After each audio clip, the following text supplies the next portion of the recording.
ବନ୍ଧୁଗଣ, ଯଦି ଆପଣ ଶରୀରକୁ ନେଇ ଚିନ୍ତା ଓ ଭୟରେ ଅଛନ୍ତି, ତେବେ ପରମ ଦୟାଲ ଶ୍ରୀ ଶ୍ରୀ ଠାକୁରଙ୍କର ଏଇ କଥା ପଦିଏ ଶୁଣନ୍ତୁ। ଶ୍ରୀ ଶ୍ରୀ ଠାକୁର ଆମର ସ୍ୱାସ୍ଥ୍ୟକୁ ନେଇ ଯେଉଁ ସୁବିଚାର ପ୍ରଦାନ କରିଛନ୍ତି, ଯେଉଁ ଆଶୀର୍ବଚନ କହିଛନ୍ତି, ତା ଏହି ପ୍ରସଙ୍ଗର ଶେଷ ପର୍ଯ୍ୟନ୍ତ ଶୁଣନ୍ତୁ। ଆପଣଙ୍କର ମନ ଓ ଶରୀର ନିଶ୍ଚୟ ହାଲୁକା ହେବ, ଏହା ମୋର ଭରସା। ଅନେକ ସମୟରେ ଆମେ ଆମର ଶରୀରକୁ ନେଇ ବ୍ୟସ୍ତ ହୋଇ ପଡ଼ୁ ଯେତେବେଳେ କୌଣସି ଅସୁବିଧାର ଲକ୍ଷଣ ଦେଖାଯାଏ, ଆଉ ସେଇଠୁ ବାକି ଜୀବନତକ ହାରିଗଲା ଭଳି ମନେ ହୁଏ। ଯେତେ ଅର୍ଥବଳ ଥାଉ ନା କାହିଁକି, ଖୁସି ଆନନ୍ଦ ଖାଇବା ପିଇବାର ରୁଚି ଥାଉ ନା କାହିଁକି, ସବୁ ମଳିନ ପଡ଼ିଯାଏ। କାରଣ ଆମର ମନୋବଳ ସବୁଆଡ଼ୁ ନିରାଶ ହୋଇ ଭାଙ୍ଗି ପଡ଼େ। ଶ୍ରୀ ଶ୍ରୀ ଠାକୁରଙ୍କର ପ୍ରଦତ୍ତ କିଛି ଏମିତି କଥା ଯାହା ଆପଣଙ୍କ ସ୍ୱାସ୍ଥ୍ୟକୁ ପରିବର୍ତ୍ତନ କରିବ ହିଁ କରିବ, ଆଉ ଜୀବନକୁ ମଧ୍ୟ ସରସ ସୁନ୍ଦର କରି ସଜାଇ ରଖିବ। ମୁଁ ବୁଝେ ନା ଯେ ମୋର ଠାକୁରଙ୍କୁ ଛାଡ଼ିଦେଲେ ଆଉ କିଏ ଅଛି ଯିଏ ଆମ ଭଳି ତ୍ରୁଟି ଭରା ଅମାନିଆ ମଣିଷଟାର କଥା ପଚାରେ। ହଁ ବନ୍ଧୁଗଣ, ଆସ ଆହୁରି ଏ ବିଷୟକୁ ଭଲସେ ବୁଝିବା। ଆସନ୍ତୁ ସମସ୍ତେ ମିଶି ଏକାଧାରରେ ସେହି ପ୍ରିୟ ପରମଙ୍କ ଆଶୀଷ ନେଇ ଆରମ୍ଭ କରିବା ଆଜିର ଏଇ ଗୁରୁତ୍ୱପୂର୍ଣ୍ଣ ଶରୀର ଭିତ୍ତିକ ବିଷୟଟି। ପରମ ପ୍ରେମମୟ ଶ୍ରୀ ଶ୍ରୀ ଠାକୁର ମୋର୍, ପରମ ଆରାଧ୍ୟା ଜଗଜ୍ଜନନୀ ଶ୍ରୀ ଶ୍ରୀ ବଡ଼ମା ମୋର୍, ପରମ ପୂଜ୍ୟ ପାଦ ଶ୍ରୀ ଶ୍ରୀ ବଡ଼ଦା ମୋର୍, ପୂଜ୍ୟ ପାଦ ଆଚାର୍ଯ୍ୟ ଦେବ ମୋର୍, ସଭିଙ୍କର ଆତୁଳ ଶ୍ରୀ ଚରଣରେ ମୋର କୋଟି କୋଟି ଅନନ୍ତ କୋଟି ପ୍ରଣାମ ନିବେଦନ କରେ ଓ ମୋର এই ଭିଡ଼ିଓ ଦେଖୁଥିବା ସମସ୍ତ ଇଷ୍ଟପ୍ରାଣ ଗୁରୁଭ୍ରାତା ଭକ୍ତିମୟୀ ମା ମାନଙ୍କୁ ମୋର ଅନ୍ତରରୁ ଶ୍ରଦ୍ଧା ପ୍ରୀତି ଆନନ୍ଦିତ ଜୟ ଗୁରୁ ଭଲ ପାଇବା ଓ ପ୍ରଣାମ ନିବେଦନ କରେ। ବନ୍ଧୁଗଣ, ଆଜିର এই ବିଷୟଟି ଆରମ୍ଭ କରିବା ପୂର୍ବରୁ ଆମର এই ଭିଡ଼ିଓଟିକୁ ଲାଇକ୍ଟିଏ କରନ୍ତୁ, କମେଣ୍ଟସରେ ଜୟଗୁରୁ ଲେଖନ୍ତୁ, ଆଉ ସବୁଦିନ ଆମ ସହିତ ଯୋଡ଼ି ହୋଇ ରୁହନ୍ତୁ। ଜୀବନ ସେତେବେଳେ ସରସ ସୁନ୍ଦର ହେବ ଯେବେ ଶରୀର ଓ ମନ ଶାନ୍ତ ଓ ସତେଜ ହୋଇ ରହିବ। ପରମ ପୁରୁଷ ଏଇ ନାରୀ ଓ ପୁରୁଷ ପ୍ରତି ଅତି ଗୁରୁତ୍ୱ ଦେଇ ସେଦିନ କହିଥିଲେ, ନାରୀ ଓ ପୁରୁଷ ଶାରୀରିକ ମାନସିକ ଓ ଆଧ୍ୟାତ୍ମିକ ଦିଗ ସୁସ୍ଥ ସୁନ୍ଦର ହେଲେ ଯାଇ ସୃଷ୍ଟି ହୁଏ ପବିତ୍ର ଶକ୍ତିଶାଳୀ ଗର୍ଭଟିଏ, ଯାହା ଧାରଣ କରିବାକୁ ସକ୍ଷମ ହୁଏ ସେଇ ଅପୂରଣୀୟ ଶକ୍ତିଶାଳୀ ପୂର୍ଣ୍ଣାତ୍ମା ମାନଙ୍କର ଜନ୍ମ।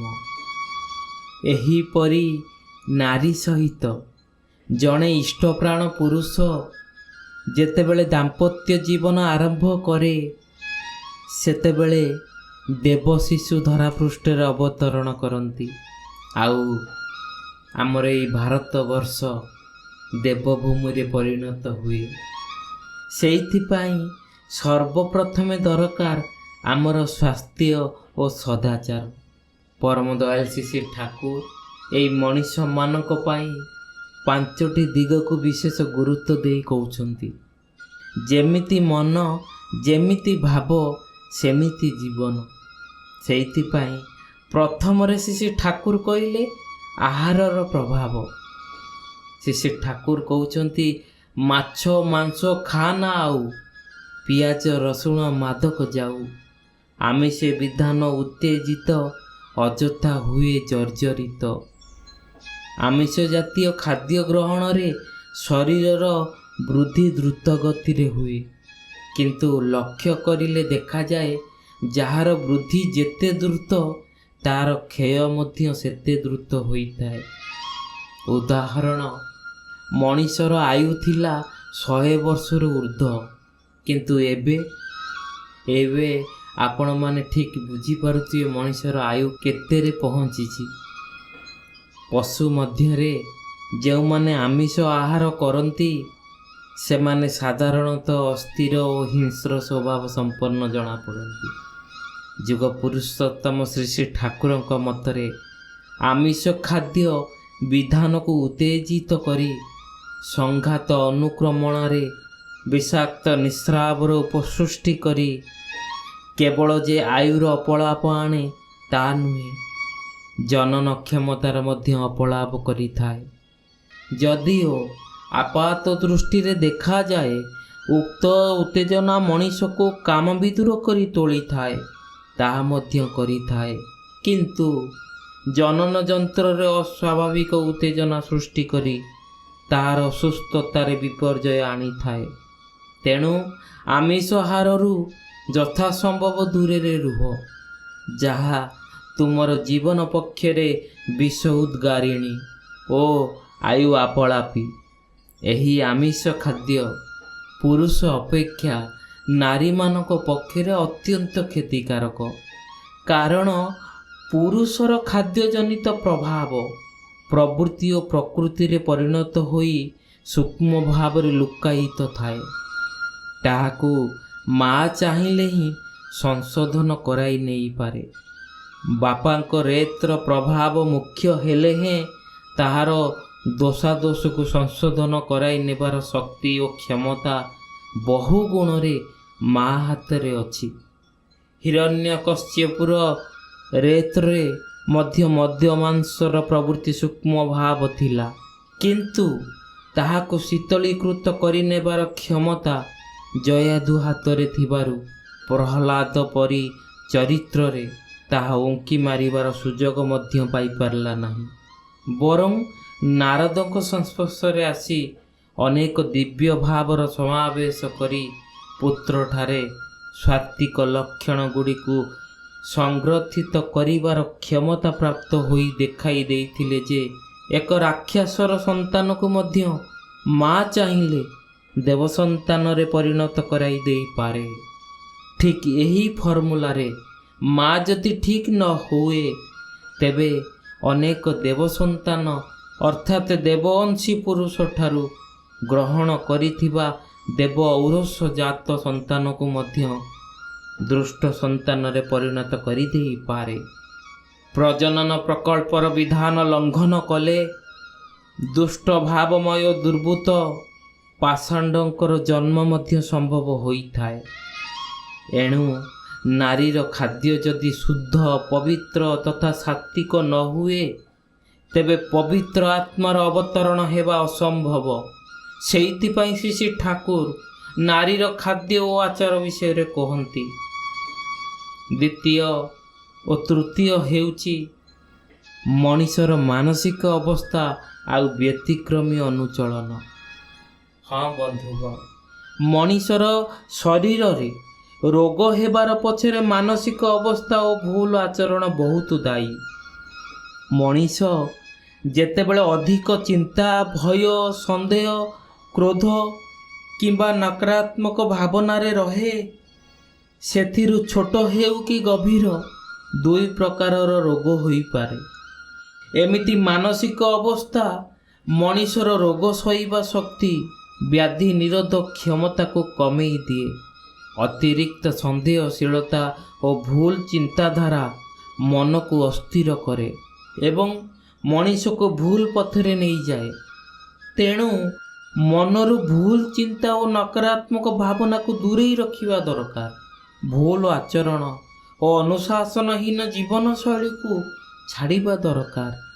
ଯଦି ମଣିଷ ଭଲ ଆଚରଣ କରେ, ସୁସଂସ୍କୃତ ଜୀବନଶୈଳୀରେ ଚଳେ ଓ ସକାରାତ୍ମକ ମନୋଭାବକୁ ଅନୁସରଣ କରେ, ତେବେ ସେ ଅନେକ ଶାରୀରିକ ଓ ମାନସିକ ସମସ୍ୟାରୁ ନିଜକୁ ବଞ୍ଚାଇ ପାରିବ। ଶ୍ରୀ ଶ୍ରୀ ଠାକୁର କହିଲେ, ସ୍ୱାସ୍ଥ୍ୟ ସଦାଚାରକୁ ନେଇ ରୋଗର ଉଦ୍ଭବରେ ମାନସିକ ଅବସ୍ଥା ଓ ବ୍ୟତିକ୍ରମୀ ଅନୁଚଳନ ପ୍ରତି ଧ୍ୟାନ ଦେବା ନିହାତି ଜରୁରୀ। ମଣିଷର ମାନସିକ ଅବସ୍ଥା, ବ୍ୟତିକ୍ରମୀ ଅନୁଚଳନ ଦୁଇଟା କିନ୍ତୁ ରୋଗର ଉଦ୍ଭବ ଆଣିଥାଏ। ତା ପତଳା ରକମରେ ହେଉ ବା ଗଭୀର ରକମରେ ହେଉ, ଏବଂ ତା ଦ୍ୱାରା ମଣିଷର ବ୍ୟାଧି ନିରୋଧ କ୍ଷମତା ମଧ୍ୟ ଅନେକ ପରିମାଣରେ କ୍ଷୀଣ ହୋଇ ଆସେ। କ୍ୱଚିତ ସନ୍ଦେହଶୀଳତା ମଧ୍ୟ ଉକ୍ତ ପ୍ରକାରର। ତେଣୁ ମଣିଷର ମନରେ ବହୁ ରକମବାଜି ଉଦ୍ଭବ ହୁଏ, ଯାହା ତୁମକୁ ବ୍ୟତିକ୍ରମ ଦୃଷ୍ଟ କରି ତୋଳେ। ତାହାଠାରୁ ନିରସ୍ତ ରୁହ। ସଙ୍ଗେ ସଙ୍ଗେ ବ୍ୟତିକ୍ରମୀ ଅନୁଚଳନକୁ ମଧ୍ୟ ନିରସ୍ତ କର। ସୁଷ୍ଠୁ ଓ ଶିଷ୍ଟ ଅନୁଚଳନରେ ଅନେକ ଅସୁବିଧାକୁ ଏଡ଼ି ଦେଇ ଯାଇପାରିବ। ହଁ ବନ୍ଧୁଗଣ, ଚତୁର୍ଥଟି ହେଲା ନିରାମିଷ ଆହାରର ପ୍ରୟୋଜନୀୟତା। ବିଶେଷ ଭାବେ ଧ୍ୟାନ ଦେବାର କଥା। ଭୋଜନ ଆମମାନଙ୍କ ଜୀବନର ଅଭିନ୍ନ ଅଙ୍ଗ, ଯାହା ପ୍ରତ୍ୟେକ ବ୍ୟକ୍ତିଙ୍କ ପାଇଁ ପ୍ରୟୋଜନ ଏବଂ ପ୍ରତ୍ୟେକ ବ୍ୟକ୍ତିଙ୍କ ପାଇଁ ଅଲଗା ପ୍ରକାରର ହୋଇପାରେ। ଯେମିତି କିଏ ଶାକାହାରୀ ତ କିଏ ମାଂସାହାରୀ। କିନ୍ତୁ ଭୋଜନ କରିବା ପଛରେ ଆମମାନଙ୍କର ଉଦ୍ଦେଶ୍ୟ ହେଉଛି ଯାହାକି ପୋଷକ ତତ୍ତ୍ୱରେ ଭରପୁର ଥିବା ସହିତ ଯେପରି ଶୀଘ୍ର ହଜମ ହୋଇପାରୁଥିବ, ତାହା ସହିତ ଆମମାନଙ୍କ ଶରୀରକୁ ରୋଗମାନଙ୍କ ଦାଉରୁ ଦୂରରେ ରଖିବାରେ ସହାୟ ହେଉଥିବ, ଯାହାଦ୍ୱାରା ପାଚନତନ୍ତ୍ର ମଜବୁତ ହୁଏ। ମାଂସାହାରୀ ଲୋକଙ୍କର ଖାଦ୍ୟ ହଜମ ହେବାରେ ବହୁତ ସମୟ ଲାଗେ, ଯାହାଦ୍ୱାରା ପାଚନତନ୍ତ୍ର ଦୁର୍ବଳ ହୋଇପଡ଼େ। କିନ୍ତୁ ଯିଏ ନିରାମିଷ ଭୋଜନ କରନ୍ତି, ତାଙ୍କର ପାଚନ ପ୍ରକ୍ରିୟା ଦିନକୁ ଦିନ ବଢ଼େ, ପାଚନତନ୍ତ୍ର ମଜବୁତ ହୁଏ, ରୋଗ ପ୍ରତିରୋଧକ ଶକ୍ତି ଅନେକାଂଶରେ ବୃଦ୍ଧି ପାଏ, ଯାହା ଫଳରେ ଆମେମାନେ ନାନା ରକମର ରୋଗରୁ ରକ୍ଷା ପାଇଥାଉ, ବାରମ୍ବାର ବେମାର ପଡ଼ିନଥାଉ, ଗୁରୁତର ବେମାରୀରୁ ରକ୍ଷା ପାଇଥାଉ। ନିରାମିଷ ଭୋଜନ ଦ୍ୱାରା ଆମ ମନ ସ୍ଥିର ହୋଇଥାଏ, ମସ୍ତିଷ୍କ ମନ ଶାନ୍ତ ହୋଇଥାଏ, ଯାହା ଆମ୍ଭମାନଙ୍କର ନାମ ଧ୍ୟାନ କରିବାରେ ସହାୟକ ହୋଇଥାଏ। ହଁ ବନ୍ଧୁଗଣ, ପଞ୍ଚମଟି ହେଉଛି ଆତ୍ମାର ଖୋରାକ, ଯାହା ଯୋଗାଏ ଆତ୍ମାର ଶକ୍ତି। ଆତ୍ମା ଯେତେବେଳେ ଅମର, ସେତେବେଳେ ଦେହ ଥାଉ ବା ନଥାଉ ସେଥିରେ ଆମମାନଙ୍କର କୌଣସି କ୍ଷତି ନାହିଁ, ଏପରି ଧାରଣା ଠିକ୍ କି? ପରମ ଦୟାଳ ଶ୍ରୀ ଠାକୁର ପ୍ରତି ଉତ୍ତରରେ କହୁଛନ୍ତି, ଆତ୍ମାତ୍ମ ଉପଲବ୍ଧି କରିବାକୁ ଗଲେ ହିଁ ଦେହ ବା ଶରୀର ଦରକାର। ଏଇ ଦେହ ବା ଶରୀର ଆମେମାନେ ସେଇ ଉପଲବ୍ଧିରେ ଉପନୀତ ହୋଇପାରୁନା। ଦେହ ମନ ଯଦି ରୋଗ ଶୋକ ଦାରିଦ୍ର୍ୟ ଅଶାନ୍ତି ଓ ଅଭାବରେ ପ୍ରପୀଡ଼ିତ ରହେ, ଅନ୍ନ ବସ୍ତ୍ର ବାସସ୍ଥାନ ସୃଜନନ ଶିକ୍ଷା ଚିକିତ୍ସା ଜୀବିକା ଆଇନ ଶୃଙ୍ଖଳା ନିରାପତ୍ତା ଇତ୍ୟାଦିର ସୁଷ୍ଠୁ ବ୍ୟବସ୍ଥା ଯଦି ନ ରହେ, ତାହେଲେ କିନ୍ତୁ ମଣିଷ ଅନ୍ତର୍ମୁଖୀ ସାଧନାରେ ମନୋନିବେଶ କରିପାରେ ନା। ତେଣୁ ଆତ୍ମା ଉପଲବ୍ଧି ପାଇ ହିଁ ମଣିଷ ବଞ୍ଚିବାର ସର୍ବବିଧ ଉପକରଣ ସଂଗ୍ରହ କରିବା ପ୍ରୟୋଜନ। ଏହା କରିବାକୁ ଯାଇ ବି ମଣିଷ ଆତ୍ମାର ଶକ୍ତି ସମ୍ବନ୍ଧରେ ସଚେତନ ହୁଏ। ତେଣୁ ଜୀବନର ଏପରି କୌଣସି କାମ ନାହିଁ, ଏପରି କୌଣସି ଦିଗ ନାହିଁ ଯାହା ସଙ୍ଗେ ଆତ୍ମ ଉପଲବ୍ଧିର ସମ୍ପର୍କ ନାହିଁ। ବଞ୍ଚିବାକୁ ଗଲେ ହିଁ ମଣିଷକୁ ଆତ୍ମ ଉପଲବ୍ଧି ପଥରେ ଚାଲିବାକୁ ହୁଏ ଏବଂ ଆହୁରି ଆତ୍ମ ଉପଲବ୍ଧିର ପଥ ପରିଷ୍କାର କରିବା ପାଇଁ ହିଁ ମଣିଷର ଦେହଗତ ଜୀବନକୁ ତିଷ୍ଠି ରଖିବାକୁ ହୁଏ। ଦେହହୀନ ଆତ୍ମ ଉପଲବ୍ଧି ଗୋଟେ କଥା ମାତ୍ର, ତାର କୌଣସି ମୂଲ୍ୟ ନାହିଁ। ସାଧନାର ଭିତର ଦେଇ ବୋଧକୁ ଯେତେ ସୂକ୍ଷ୍ମତର ଓ ସୂକ୍ଷ୍ମତମ ସ୍ତରରେ ଉନ୍ନୀତ କରାଯାଏ, ସେତେ ହିଁ ଆତ୍ମାର ସ୍ୱରୂପ ଓ ପ୍ରକୃତି ପ୍ରତ୍ୟକ୍ଷ ଭାବେ ଉପଲବ୍ଧି କରାଯାଏ। ଶରୀର ନଥିଲେ ସାଧନା ହିଁ ବା କରେ କ'ଣ, ଆଉ ଉପଲବ୍ଧି ହିଁ ବା କରେ କ'ଣ? ଧର ବାଷ୍ପ ଅସୀମ ଶକ୍ତିମାନ ଓ ଅମର, ତା ଦ୍ୱାରା ଇଞ୍ଜିନ୍ ଚାଲେ। ଇଞ୍ଜିନ୍ ଭିତରେ ଏପରି ସମାବେଶ ଥାଏ ଯାହାଦ୍ୱାରା କି ବାଷ୍ପ ତା ଭିତର ଦେଇ ବିଶେଷ ଭାବେ କ୍ରିୟାଶୀଳ ହୋଇପାରେ। ବାଷ୍ପର କ୍ରିୟାଶୀଳତା ଭିତର ଦେଇ ଯେ କି ପ୍ରଚଣ୍ଡ ଶକ୍ତି ନିହିତ ଅଛି, ତା କ'ଣ ଇଞ୍ଜିନ୍ ନ ଦେଖିଲେ ବା ଇଞ୍ଜିନ୍ ନଥିଲେ ଆମେମାନେ ବୁଝିପାରୁଥାନ୍ତେ କି? ସେହିପରି ଶରୀର ଭିତର ଦେଇ, ମନ ଭିତର ଦେଇ, ମଣିଷର ବିଚିତ୍ର ଗୁଣର ଭିତର ଦେଇ ଯଦି ଆତ୍ମାର ଶକ୍ତି ପ୍ରକାଶ ନ ପାଏ, ତାହେଲେ କ'ଣ ଆତ୍ମାର ମହିମା ଉପଲବ୍ଧି କରିବାର ଅନ୍ୟ କୌଣସି ପଥ ଅଛି କି? ଅନ୍ତତଃ ଆମେମାନେ ଯେତେ ଦିନ ମଣିଷ ହିସାବରେ ଅସ୍ତିତ୍ୱ ଧାରଣ କରିଛେ, ବଞ୍ଚି ରହିଛେ, ସେତେ ଦିନ ପର୍ଯ୍ୟନ୍ତ ଆମମାନଙ୍କୁ ଚେଷ୍ଟା କରିବାକୁ ହେବ ଯେପରି ଆମମାନଙ୍କର ସ୍ୱାସ୍ଥ୍ୟ, ସମୃଦ୍ଧି, ଜୀବନ, ଆୟ, ଆନନ୍ଦ ଓ ଶକ୍ତି କ୍ରମବୃଦ୍ଧି ପରି ହୋଇ ଚାଲେ। ସେଇଥିରେ ହିଁ ଆତ୍ମାର ଅମରତା ପ୍ରତି ବିଶ୍ୱାସ ଓ ଶ୍ରଦ୍ଧା ଦେଖା ହେବ। ତୁମେ ମୁଁ ହୁଏତ ଏଇ ଦେହ ନେଇ ଚିରକାଳ ରହିବାନି, କିନ୍ତୁ ତୁମର ମୋର ବଂଶଧର ଓ ସମଗ୍ର ମନୁଷ୍ୟ ଜାତି ଚିରକାଳ ପୃଥିବୀରେ ରହିବେ ତ?